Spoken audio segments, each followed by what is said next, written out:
Hello everyone, welcome back to another video with On Point Politics, your number one stop for all things polling and election analysis in the United States. And today we're here with Owen. Owen, nice to meet you, Owen. My name is Lester. Nice to meet you. So, what brings you here to the Trump tabling today?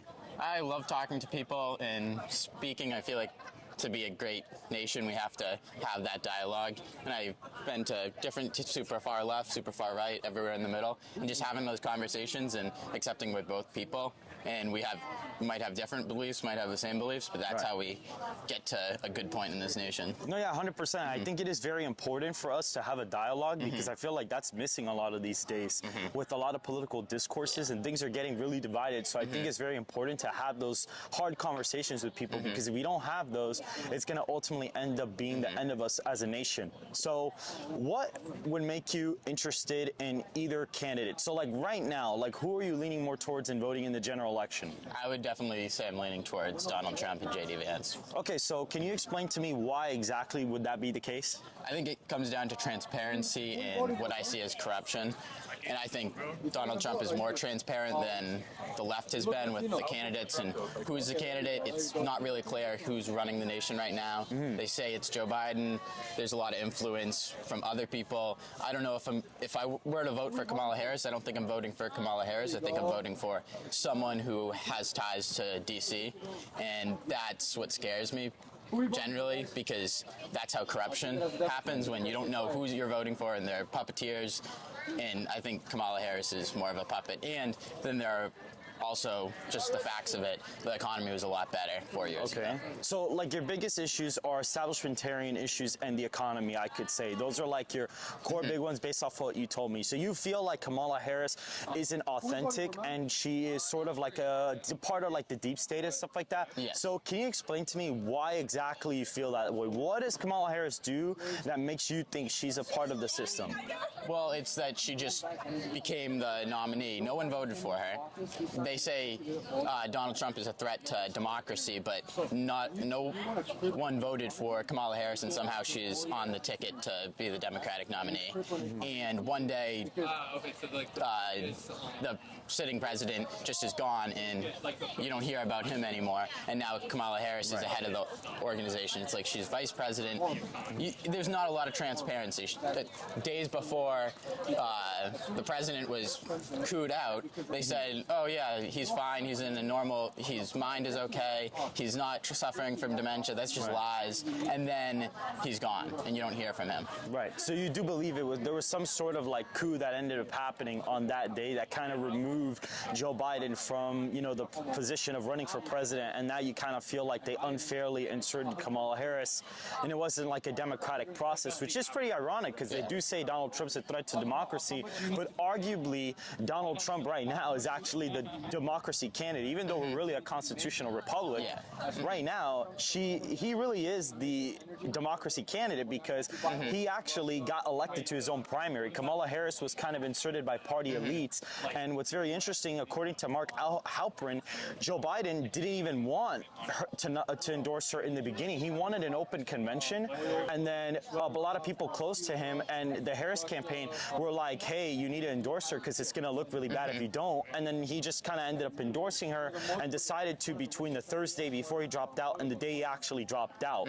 So he did want like an open convention, and there was a dispute between that, but unfortunately the party elites kind of got control of that, and then now Obama's going out there telling African Americans, you know, you have to vote this way because the choice is so clear, but people are entitled to their own opinions. And so I think it's very important for people to really, you know, have a process where the nominees are both elected by the people who elect them. And I think it's important to be able to have transparency with your candidates because you're right. I mean, Kamala Harris, She was to me, selected, not elected. right. And to me, Harris kind of, you know, uses the teleprompter too much. She's been avoiding the press. So it's just, I can understand where you're coming from when you say that there is a lack of transparency with her. Meanwhile, Donald Trump and J.D. Vance are doing like every interview known to man. So it's definitely something pretty interesting. And I do think if the Democrats have a better option, they're going to throw Kamala Harris under the bus because she's not a good politician. They picked her for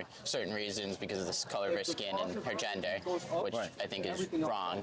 But Biden went out and said, I'm going to pick a black woman to be president, and she ends up, she's not the best candidate. I think if they went with Buttigieg or another better politician, they'd be better off, but she's not a good politician. She's not good at answering questions. She's really embarrassing the Democratic Party, and I think they're going to throw her under the bus like they did Biden. And I think she has that coming because Biden, they threw Bernie Sanders under the bus to get Biden on the ticket. They just select who they think is best to get them in office and keep them in power. It's all about power. Right. Well, thank you so much, Sean. I really appreciate it. Nice all right? talking to you. You too. So yeah, like we're saying, I think that like you said, like it's in the perceived eye that a lot of people think that that like, people that only care about climate change are very far left. Yeah. Very like tree huggers people. Like so, people's moms are going out there and planting birch trees inside of their house. Like those are people that you think of, and that makes total sense. Those people that got like 1 million squirrels in their backyard. Right. But the truth is that the environment is in the interest of every American and that every person, because it was Teddy Roosevelt that he's the one that created the national parks and for a reason. Yeah. And I'm sure him and every other person who's ever that was for the environment. I would assume that most Republican presidents have been for the environment in some way, maybe personally, maybe not in office, for instance, in the most recent years. But that's something I would say. But going back to what your point was, you said you as a Christian, you said that the environment doesn't interest you. I was just curious on your point of that. Well, I think the reason why I believe that the climate change and stuff like that, I need to look more into it really, but I feel like just from my perspective, I feel like that's something, yes, like us humans can try to do as much as possible to try to like not pollute. Like obviously you like recycle, pick up trash, don't leave stuff around, don't let like these kind of accidents, and especially even like the things that have happened in Ohio where like train derailments happen, those are horrible for the environment because the water gets poisonous and then it just becomes a big issue for everybody there. So I think things like that are important, but to say that there needs to be this like global committee or like, this like number one like issue that it's like a full force on this is the number one important issue, I think is a little bit facetious because I feel like you can only do so much, and I feel like as a religious person, I think that God is really the one that's in control of what happens. And I think from the perspective of somebody saying, okay, we're going to save the environment to keep the earth as long as possible, I believe that there's going to be a day where Jesus comes back, and that's not going to be up to anybody. That's not going to be up to anybody. That's just going to be up to him. And I don't think that us kind of saving the environment just for the sake of saving the earth to keep it as long as possible, I think is the wrong way of approaching it. I think implementing policies that will essentially keep communities as clean as possible, I think that's the way of approaching it. I think cleanliness, that kind of approach with the environment, I think is a lot better than kind of let's save the world type of thing. That's just my perspective on it, but I'm curious to what you have to say about that. Actually, biblically speaking, what I think is interesting, I think from that perspective, that God says that He is control of the earth and all its creatures and its and its magical properties, right? But what He doesn't have control of is man's actions. He doesn't have control of man's actions to chop down thousands of feet, of miles of rainforest in the Amazon and Borneo, and leave thousands of orangutans motherless because their parents were killed by large machinery cutting down their trees, and so much so that the people in Borneo have started their own like orangutan orphanages for those animals because we just want to have more Nutella, because we want to plant palm oil to get that oil to make cookies and Nutella and other shit that we don't need, by the way. So much of our production is for stuff we just don't need, like stuff that is literally just companies poisoning us as Americans. Like it's all this just corporate, just disgusting slop that we just shove into our bodies. That's the stuff that's poisoning our environment. Yeah. Like 200 years ago, like when we were all like, hanging out, everybody was, like cutting down, our own little set of trees, building our own little log houses, whatever. We were living off the land. We were in coordination with it. We weren't poisoning our oceans. We weren't poisoning our earth. We weren't destroying it for garbage we don't need. We don't need, plastic, like unwrapping, like, Twinkies and other garbage that we eat. Like, we don't need that. That's companies literally just killing us slowly. Like, look at like TLC, like My 600-Pound Life. Look at those people. Like, that's all of us. We're all gonna become that at some point. Maybe not, this generation, but in the next 300 years, we're all going to be on that ship in Wall-E, rolling around in those rivers, yeah, right. But no, and I think that even this kind of plays into like Robert F. Kennedy kind of joining forces with Trump and the Make America Healthy Again thing, because really, like what you said, like, I mean, yeah, obviously if you're going to be chopping down dozens of trees to just be making like Nutella, it's kind of really counterproductive, to be honest, because at the end of the day, I do believe that RFK's plan of like making sure foods are natural and, kind of bringing, a more healthy side to America, I think is important. So to your point, I think, yeah, like if you're going to cut down a certain spot to like make necessary and healthy things, or make sure people have like paper or something that's like necessary to function in a workplace or even in life, I think, yes, that's important. And I even think, for example, like plastic straws, right? Like this whole paper straw versus plastic straw thing, let's be honest, there is no point, because no one's going to drink the paper straws. Everybody hates the paper straws. And even on top of that, right, and there's a lot of things like, because, about the environment too, like people are like, oh, we got to stop with this plastic making, we got to replace plastic. But it's like, well, your phone is made out of things with plastic, people's glasses are made out of plastic. There's a bunch of things that are made out of plastic that people like actually need, and even those people need. So it is a very complex issue, but in my opinion, I think that in terms of, yes, I think it is necessary. Like if it's going to be making Nutella or to be making unhealthy things, I feel like there has to be some regulation with that at least, because I feel like there should be a free market in the country. But I do think there should be regulations on that. But I think in terms of like when it's necessary to kind of like build things that the American people need, I think that there should be a little bit more freedom with that, in my opinion. Yeah, I'm not even saying that like we need to make it like on like a law level. I'm just saying that like us as Americans and as global human consumers, like we need to start realizing that the garbage that we eat is also garbage that destroys the world we live in. Like it's just garbage on garbage. Like you're not the apple that you eat isn't like, it's not polluting anything. No, it's not. It's maybe it comes in a truck or whatever it is, but it's coming out of a tree. Like it's different than when you open like a pack of gummies. Like that's just, it's gross garbage slop turned into a little bear. It's disgusting. And I think as humans, consumers, we need to realize that we don't need this garbage. Like we just need to have a radical like mind shift. All of us realize that that we need to be more than what we are. And we need to be more human in a sense. And so there's so many like just disgusting products that we consume on a daily basis. Like for instance, straws, right?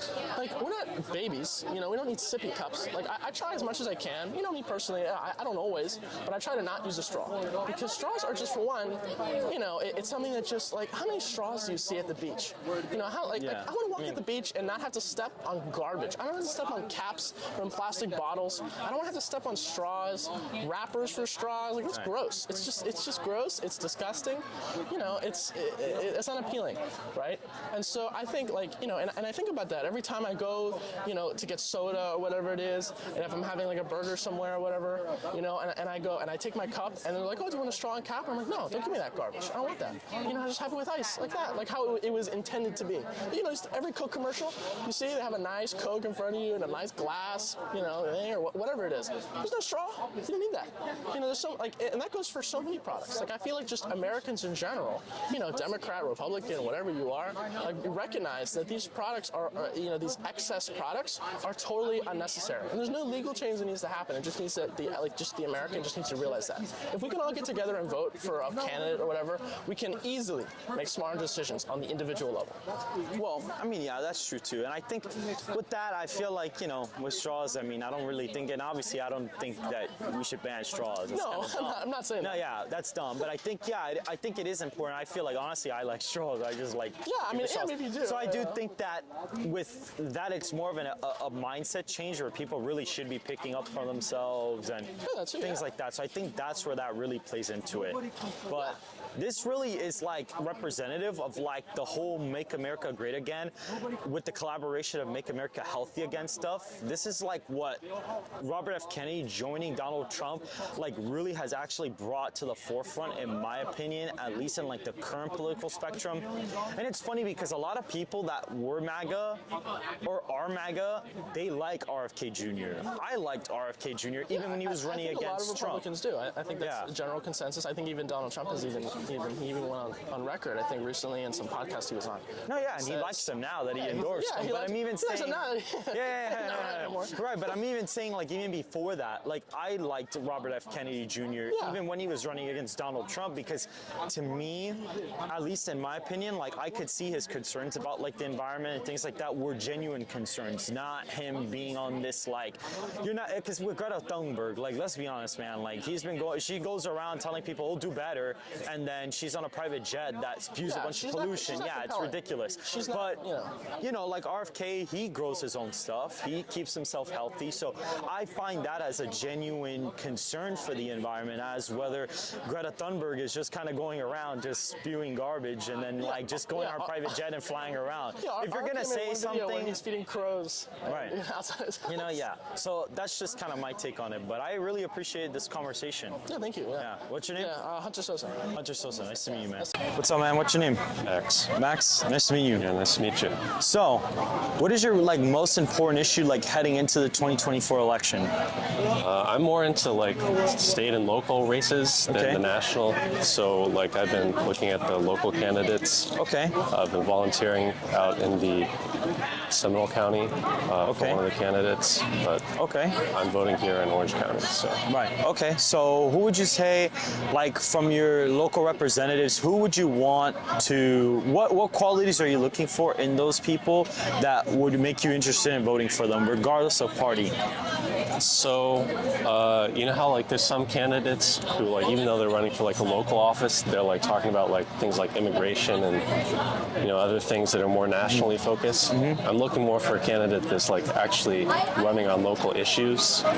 So like tax policy or like something for education, especially for like school board, that sort of thing. Okay, so can you explain why like tax policy and like education are like your biggest issues? Like what makes them your biggest issues, and like what is something they could tell you or talk about specifically about that would make you interested in voting for them?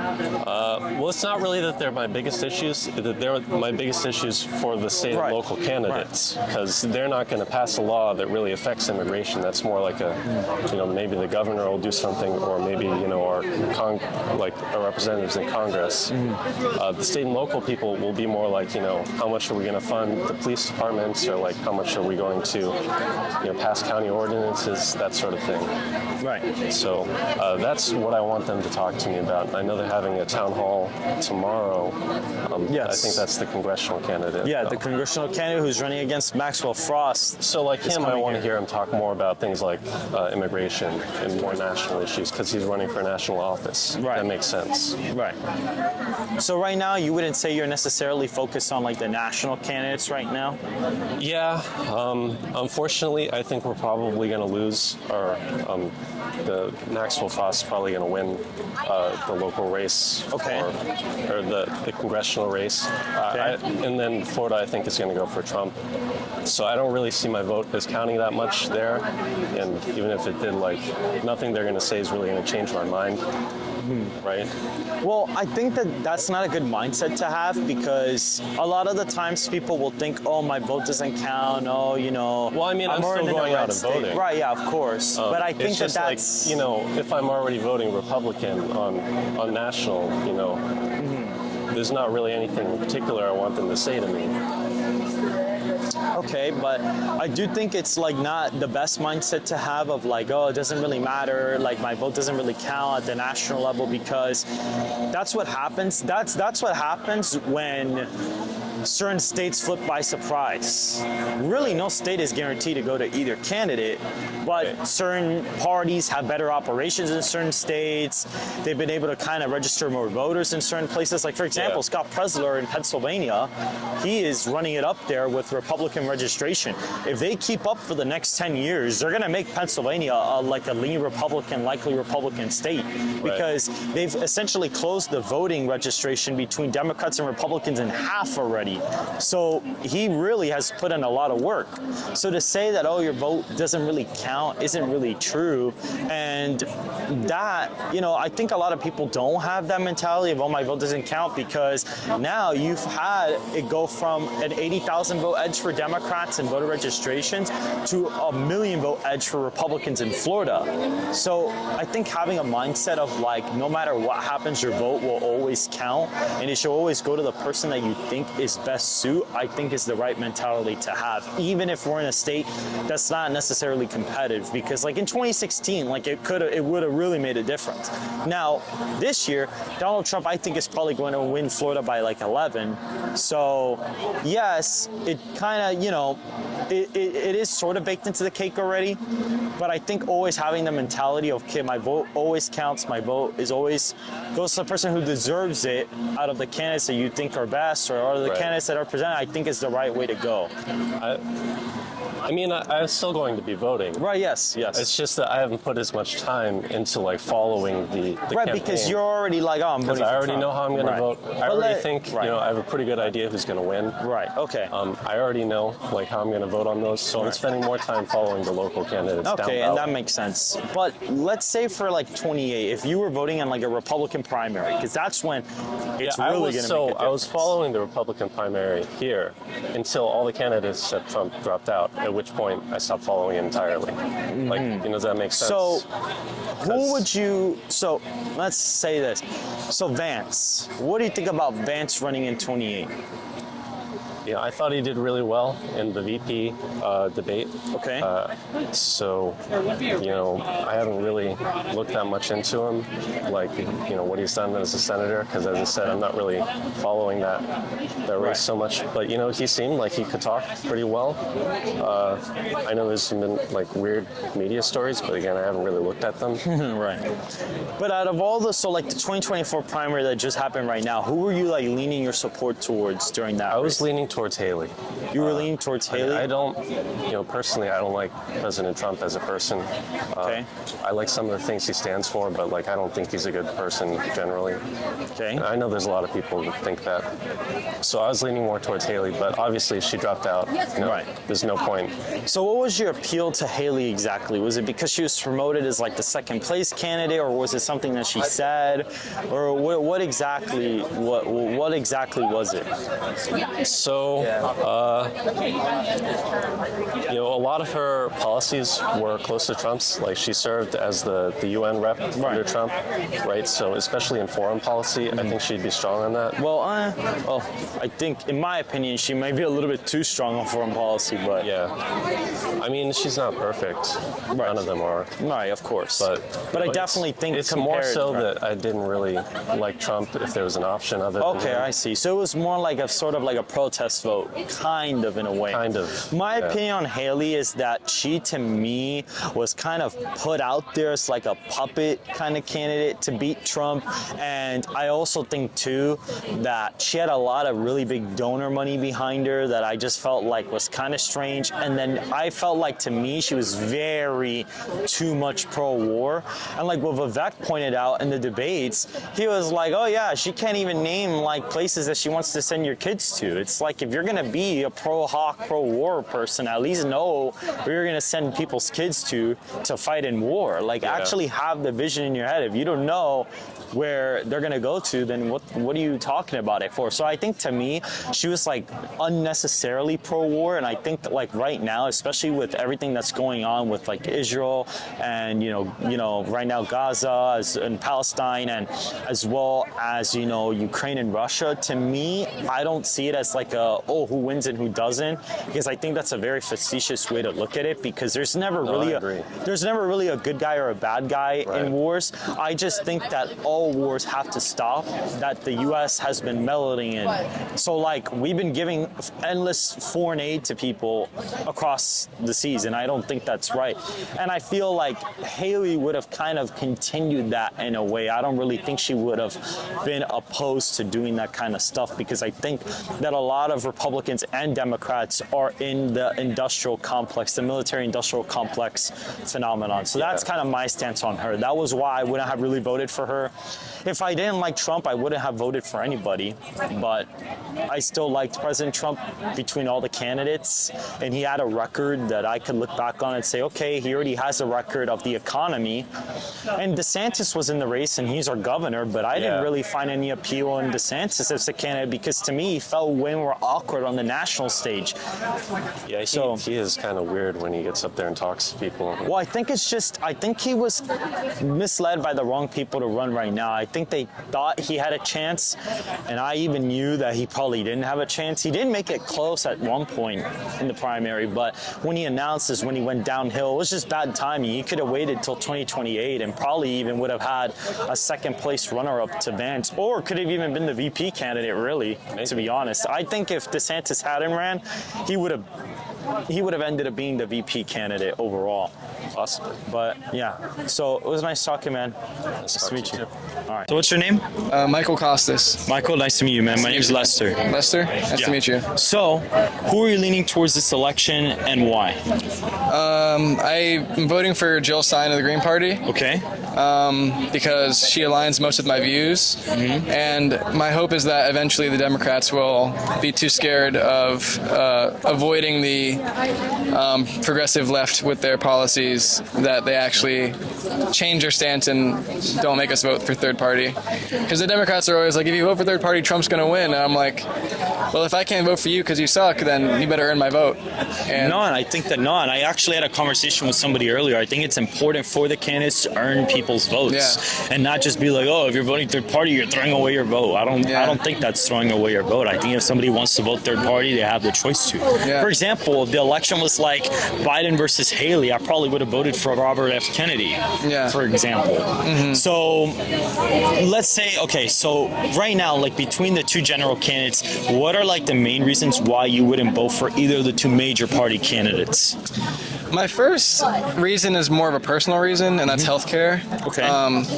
My mom passed away in December, and she had like a very severe case of bone cancer, and her healthcare was $50,000. Like her every weekend, she had to pay $50,000, and that was insurance paying for it. It was $50,000 every weekend to pay for her shots, and that like blows my mind. That's like a person's year salary.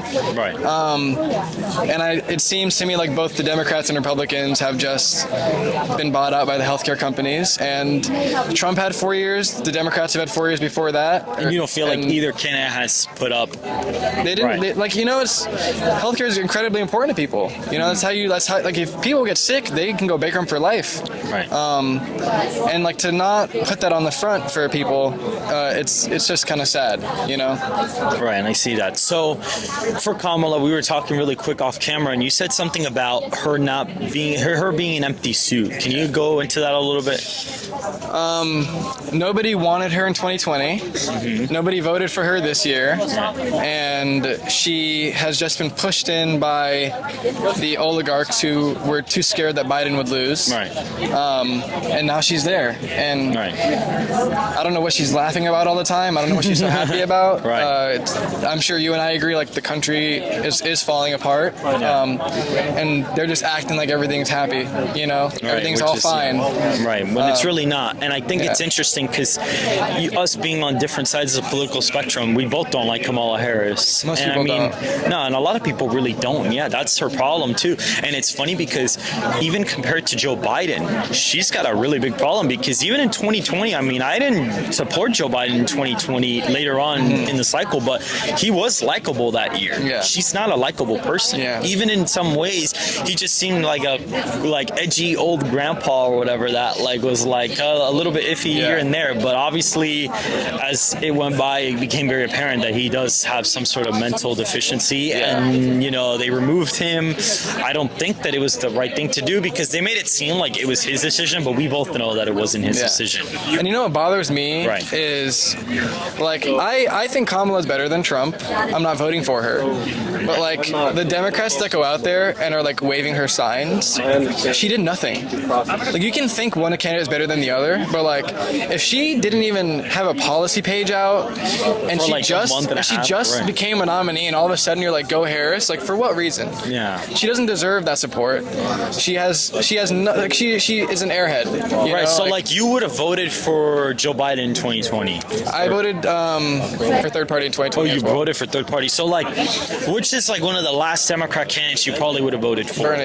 Bernie, you see? And it's funny because Bernie is interesting because I differ a lot on this than a lot of Republicans, but I actually think this year, if they would have ran Bernie, it would have been a close race. I even would say that Bernie would probably be the favorite at winning the election, but they didn't run him because they're not smart. And in 2016, I think he would have destroyed Trump in 16. Now, I do think 2020 incumbent Trump would have beaten Bernie, but I think 2016 Bernie would have destroyed 2016 Trump, like in a landslide. Like, I think it wouldn't have even been close. 2020 was more iffy because you had polling in 2020 which showed Delaware tied for Trump and Bernie, while Biden was ahead by like 25 points in the same poll. So Bernie was going to have a really big like socialist problem. But there are a lot of people who would have voted for Trump that do like Bernie. It's just the truth, because there's a lot of them in like in the Midwest, in Appalachia, and even in some like urban and suburban areas too. Like that's a lot of people miss that. So I think if they would have ran Bernie, Trump would have given Trump a run for his money. I think it would have been close. Bernie had a grassroots movement that the Democrats haven't seen in a long time. Right. And like after Obama kind of fucked everybody over, sorry if I swore, after he like screwed everybody over and was just kind of like, I'm running on hope and change, but didn't follow through. Right. The thing with Bernie was like, if he went against Trump, we actually would have been able to see two entirely different platforms. Because I feel like Hillary and Biden and Kamala, they agree more with Trump than Bernie agrees with Trump. And I feel like the American people have like... I think what's funny is that like with Bernie, I think that like certain things about like trade, Bernie does focus on like important issues that I look at too now. And it just would have given the people... I'm like a little bit iffy with Bernie. I don't really know where he stands on that, which I don't like the fact that I don't know where he stands on it. But I know like with trade and certain things, he does kind of like see eye to eye with Trump like a little bit. But yeah, like you would have just would have given the people a choice. You know? Like, it would have given people a real choice. Like instead of Biden just being like nothing's gonna change, Trump is like things will change, and Bernie was like things are gonna change. Yeah. And instead we were just like either things change to the right or things just stay the status quo. Right. When I feel like people would have actually been happy with picking, do we want to go to the left or to the right? We all know that they stole the nomination from Bernie twice. Like it's so obvious. Hillary won all the coin tosses in the primary somehow. And Debbie Wasserman Schultz leaked the questions to Hillary. Like they the stole Democrats it from are Bernie. cheaters, man. Yeah. And I am very frustrated because a lot of people on the Democratic side don't want to admit that. But like, like somebody has to call them out. Like they are leaving their base behind, and they're expecting to be given support because Trump is so bad. You know what's so funny about it? It's showing up in the early returns for all the states this year, because now the Democrat return edge is way lower than before, and there's less of them. And whether you like it or not, there was some shenanigans that happened in 2020. Now to say that Trump was going to win Colorado, no, but like if nothing had happened on the day of, Trump probably could have gotten Wisconsin, Georgia, and Arizona.